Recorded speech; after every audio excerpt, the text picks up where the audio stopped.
اللهم صل على سيدنا ومولانا محمد وعلى آل سيدنا ومولانا محمد كما تحب وترضى بأن تصلي عليه نحمده ونصلي على رسوله الكريم فأعوذ بالله من الشيطان الرجيم بسم الله الرحمن الرحيم يسبح لله ما في السماوات وما في الأرض الملك القدوس العزيز الحكيم۔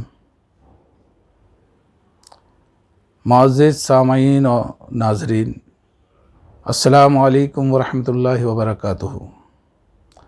میں عبدالصمد چشتی نظامی آپ کے سامنے پھر موجود ہوں۔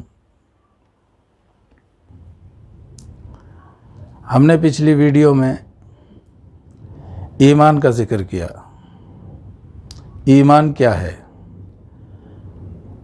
کلمہ لا الہ الا اللہ محمد الرسول اللہ صلی اللہ علیہ وآلہ وسلم، اور کلمہ شہادت اشہد ان لا الہ الا اللہ وحدہ لا شریک لہ واشہد ان محمدا عبدہ ورسولہ۔ اور ہم نے ایمان کی جو صفت ہیں، یعنی کہ آمنت باللہ وملائکتہ وکتبہ ورسلہ والیوم الآخر والقدر خیرہ وشرہ من اللہ تعالی والبعث بعد الموت۔ میں ایمان لایا اللہ پر اور اس کے ملائکہ پر اور اس کی کتابوں پر اور اس کے رسولوں پر اور اچھی بری تقدیر پر کہ وہ اللہ ہی کی طرف سے ہے، اور مرنے کے بعد جی اٹھنے پر۔ پھر ہم نے اقرار کیا آمنت باللہ کما ہوا باسمائہ وصفاتہ وقبلت جمیع احکامہ اقرار باللسان وتصدیق بالقلب۔ میں ایمان لایا اللہ پر جیسا کہ وہ اپنے ناموں اور صفتوں کے ساتھ ہے، اور میں نے اس کے تمام احکاموں کو قبول کیا۔ میں اس کا زبان سے اقرار کرتا ہوں اور دل سے یقین۔ زبان سے اقرار کرنا کافی نہیں ہے جب تک دل سے یقین نہ ہو۔ کلمہ ہم نے پڑھا لا الہ الا اللہ محمد الرسول اللہ، اللہ کو ایک مانا اور عبادت کے لائق وہی ہے، اور محمد صلی اللہ علیہ وآلہ وسلم کو اللہ کا رسول سچا مان لیا اور گواہی دی اس بات کی۔ اب بات یہ ہے کہ جب ہم نے زبان سے اقرار تو کر لیا، لیکن دل کا تصدیق کرنا کیا ہے؟ اصل بات یہ ہے،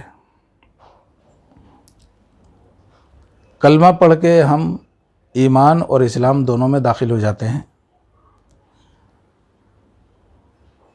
اسلام کی جو 4 چیزیں ہیں بنیادی، وہ ہمارے اوپر فرض ہو جاتی ہیں: نماز، روزہ، حج اور زکوٰۃ۔ لیکن ایمان کا دل سے تصدیق کرنا بہت ضروری ہے۔ وہ کیا ہے؟ اس کے بارے میں سمجھنا ہے۔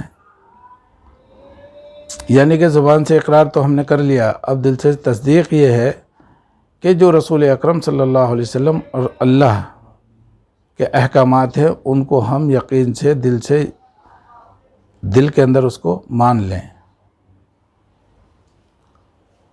جس کام کے لیے اللہ نے منع کیا ہے، اللہ کے رسول نے، اس کو چھوڑ دیں بالکل، اور جن کو کرنے کے لیے کہا ہے اس پر عمل پیرا ہو جائے۔ ہم نے ابھی اقرار کیا کہ اچھائی اور برائی، خیر اور شر سب اللہ ہی کی طرف سے ہے، لیکن اس پر ہم یقین نہیں رکھتے۔ اس میں جو ہے سسپینس کا شکار رہتے ہیں۔ بھلائی برائی سب اللہ ہی کی طرف سے ہے۔ تو اب سوال یہ ہوتا ہے، بہت سے جو کم عقل لوگ ہیں وہ یہ سوال کرتے ہیں کہ جب برائی بھی اسی کی طرف سے ہے تو پھر ہمارا کیا قصور ہے؟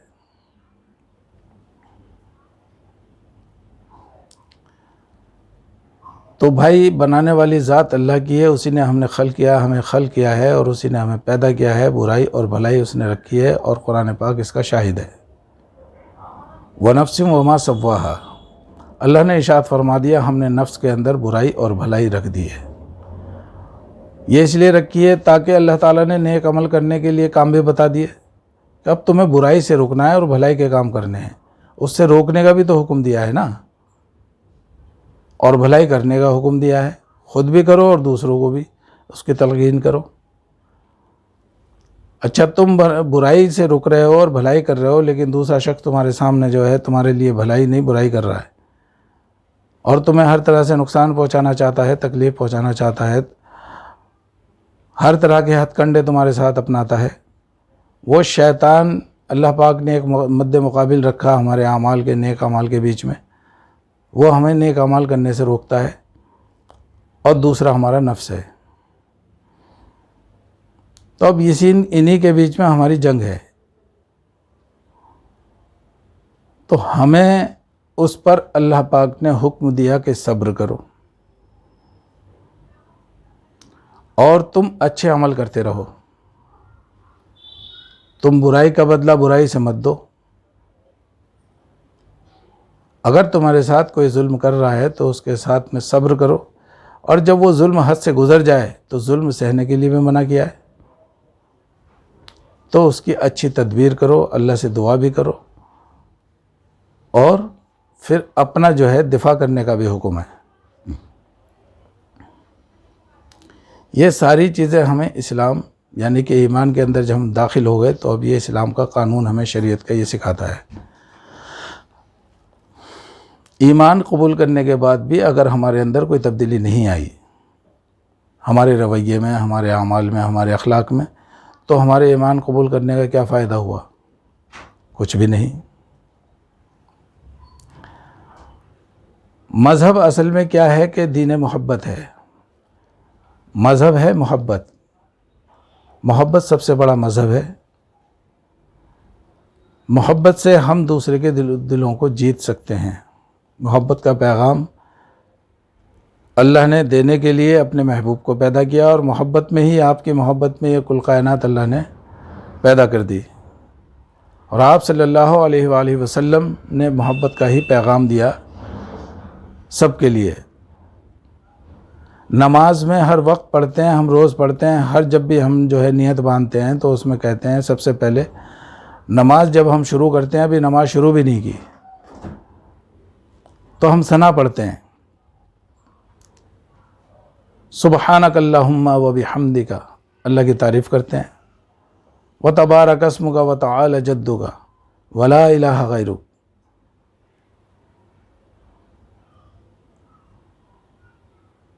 یعنی کہ اللہ پاک ہے، وہ اسی کی اونچی ذات ہے، اسی کے لیے حمد ہے، اسی کی سب تعریف ہے، اس کا نام برکتوں والا ہے، اور اس کی شان اعلیٰ ہے،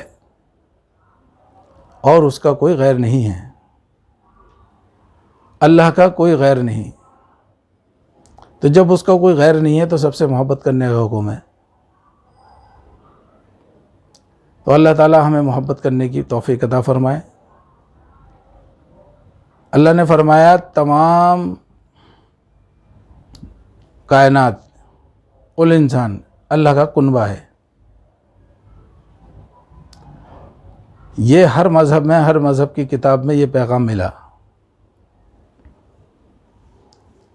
تو جب اس کا کنبہ ہے تو اسی کے سب اپنے ہوئے نا، تو اس چیز کی ہمیں ضرورت ہے سمجھنے کی۔ اللہ تعالی ہمیں محبت کی توفیق عطا فرمائے، ایک دوسرے کو سمجھنے کی توفیق عطا فرمائے۔ اب محبت کے بارے میں بات کرتے ہیں، اور وہی ایمان کا جو ہے دل سے تصدیق کرنا ہے۔ اللہ پاک قرآن میں ارشاد فرماتا ہے، سورہ شعراء کی آیت نمبر 23 ہے، اللہ نے ارشاد فرمایا بسم اللہ الرحمن الرحیم قل لا اسألکم علیہ اجرا الا المودۃ فی القربى۔ اے میرے محبوب ان لوگوں سے کہو کہ میں تم سے اپنے اس کام پہ کوئی اجرت نہیں مانگتا، جو میں تمہیں اندھیرے سے اجالے کی طرف لے کر آیا ہوں، ظلمت سے نور کی طرف لے کر آیا ہوں۔ تم جاہلیت کے اندھیرے میں، ظلمت میں پڑے ہوئے تھے، اسلام کی، دین کی، ایمان کی روشنی سے تمہیں منور کیا اور اجالے کی طرف، علم کی طرف لے کر آیا۔ اس کا مجھے تم سے کوئی بدلہ نہیں چاہیے، سونا چاندی یا کوئی عہدہ نہیں چاہیے۔ کیا فرما رہا ہے اللہ پاک؟ الا المودۃ فی القربہ، جو میرے قریب ہیں، جو میرے قرابت دار ہیں، ان سے محبت کرو، ان کا خیال رکھنا۔ تو اللہ پاک نے یہ آیت نازل فرمائی اپنے محبوب کے پاس، جب لوگ ان کے پاس، رسول اکرم صلی اللہ علیہ وسلم کے پاس میں کچھ انعامات لے کر کے گئے تھے ہجرت کے بعد مدینے میں، کہ رسول اللہ صلی اللہ علیہ وسلم نے ہماری خاطر اور اس دین کی خاطر اپنا گھر بار اور اتنی تکلیفیں برداشت کی ہیں اور گھر بھی چھوڑ دیا، تو ہمیں کچھ جو ہے انعام دینے چاہیے رسول اللہ صلی اللہ علیہ وسلم کو۔ تو آپس کے مشورے سے کچھ لوگ جو ہے جمع ہوئے صحابہ اکرام، اور کچھ جو ہے اس میں زیورات، سونا چاندی وغیرہ کچھ جو بھی تھا انعامات، وہ تحفے لے کے رسول اللہ صلی اللہ علیہ وسلم کے پاس پہنچے تھے۔ اس وقت یہ آیت نازل ہوئی تھی۔ تو اللہ نے فرمایا کہ میرے محبوب ان سے یہ کہو کہ مجھے اس کام پہ کوئی اجرت نہیں چاہیے، یہ کوئی بدلہ نہیں چاہیے مجھے۔ اگر تم کچھ کرنا ہی چاہتے ہو تو یہ کرنا کہ میرے جو قرابت دار ہیں ان سے محبت کرنا۔ تو ہم اللہ اور اللہ کے رسول سے محبت کا دعویٰ کرتے ہیں، لیکن محبت بھی کامل نہیں ہے بغیر معدت کے۔ جیسے ہی ایمان اور اسلام میں فرق ہے، ایسے ہی محبت اور معدت میں فرق ہے۔ دل کا تصدیق کرنا معدت کے ساتھ ہے۔ ہم نے یہ تو قبول کر لیا کہ یا اللہ ہم تیری عبادت کریں گے، تو یہ ہمارا رب ہے اور محمد صلی اللہ علیہ وسلم تیرے سچے رسول ہیں۔ دل کا تصدیق کرنا جب معلوم ہوگا، جس کام کے لیے رسول اللہ صلی اللہ علیہ وسلم منع کر رہے ہیں، آپ کو ناپسند ہے، وہ بھی ہمیں ناپسند ہو، اور جو آپ کو پسند ہے اس کو ہم بھی پسند کریں۔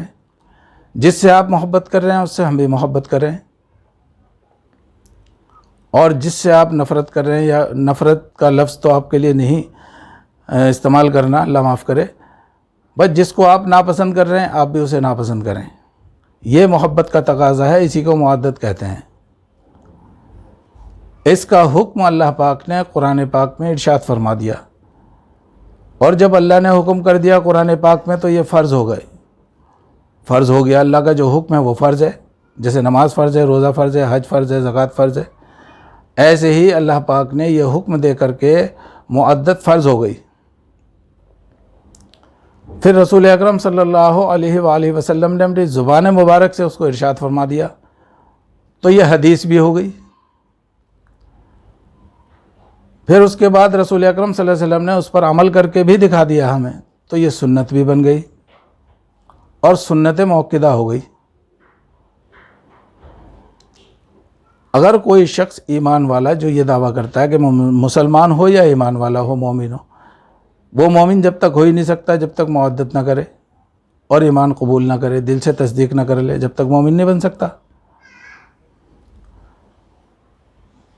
تو اسلام تو وہ پورا فالو کر رہا ہے، اور لیکن رسول اکرم صلی اللہ علیہ وسلم جس کو پسند کر رہے ہیں اسے پسند نہیں کر رہا، اور جس کو منع کر رہے ہیں کرنے کے لیے اس کو چھوڑ نہیں رہا۔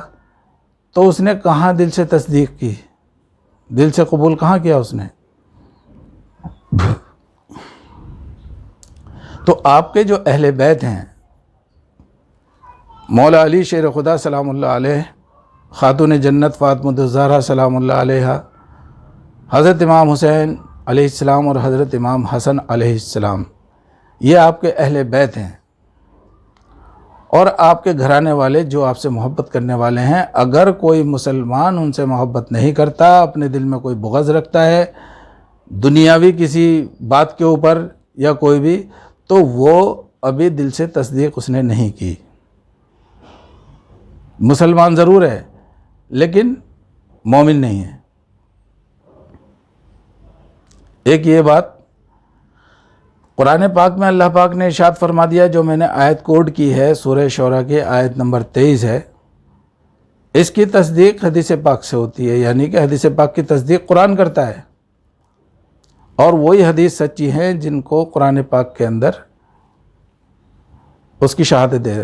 ہر بات جو حدیث پاک ہے قرآن پاک کے اندر اس کا ثبوت مل جائے گا۔ تو حدیث پاک ہے، بسم اللہ الرحمن الرحیم، انی طارق فیک ثقلین کتاب اللہ عطرت اہل بیت ما ان تمسختم بہما لن تضلوا بعدی۔ یہ سرکار دو عالم صلی اللہ علیہ وسلم نے ارشاد فرمایا کہ اے لوگو، اے مسلمانوں، اے میرے صحابیوں، میں تمہارے درمیان دو چیزیں چھوڑے جا رہا ہوں، جس نے ان کو مضبوطی سے پکڑ لیا وہ گمراہ نہیں ہوگا۔ ایک کتاب اللہ ہے، دوسرے میرے عطرت ہے، عطرت اہل بیت۔ تمام انسانوں کے لیے جو اللہ اور اللہ کے رسول پر ایمان رکھتے ہیں، رسولوں کو مانتے ہیں، کتابوں کو مانتے ہیں اللہ کی، قیامت پر یقین رکھتے ہیں، ایمان رکھتے ہیں، اچھی بری تقدیر اللہ کی طرف سے مانتے ہیں، جانتے ہیں، اور یہ بھی یقین رکھتے ہیں کہ کل روز محشر میں اللہ کے سامنے پیش ہونا ہے، ان کے لیے ضروری ہے کہ یہ محبت کے ساتھ معدت کرنا ضروری ہے۔ معدت نہیں تو کچھ بھی نہیں۔ اللہ پاک ہمیں عمل کرنے کی توفیق عطا فرمائے۔ اللہم صلی علی سیدنا و مولانا محمد وعلی آل سیدنا و مولانا محمد کما تحب و ترضی بان تصلی علیہ۔ اگر میرے اس بیان میں کوئی کسی طرح کی غلطی کمی ہو گئی ہو تو اس کے لیے میں معافی مانگتا ہوں، معافی کا طلبگار ہوں، اور آپ کی دعاؤں کا طلبگار ہوں۔ اللہ تعالیٰ مجھے بھی اور آپ کو بھی نیک عمل کرنے کی توفیق عطا فرمائے، اور اللہ اور اللہ کے رسول صلی اللہ علیہ وسلم اور اہل بیت سے محبت کرنے کی توفیق عطا فرمائے۔ اللہ تعالیٰ ہمارے دلوں کو اپنی یاد سے آباد رکھے، اور اللہ پاک ہمیں سب سے زیادہ اپنی محبت عطا کرے، اللہ بھی ہم سے محبت کرے۔ وآخر الدعوانا ان الحمد للہ رب العالمین۔ اللہم صلی علی سیدنا و مولانا محمد وعلی آل سیدنا و مولانا محمد کما تحب و ترضی بان تصلی علیہ۔ السلام علیکم ورحمۃ اللہ وبرکاتہ۔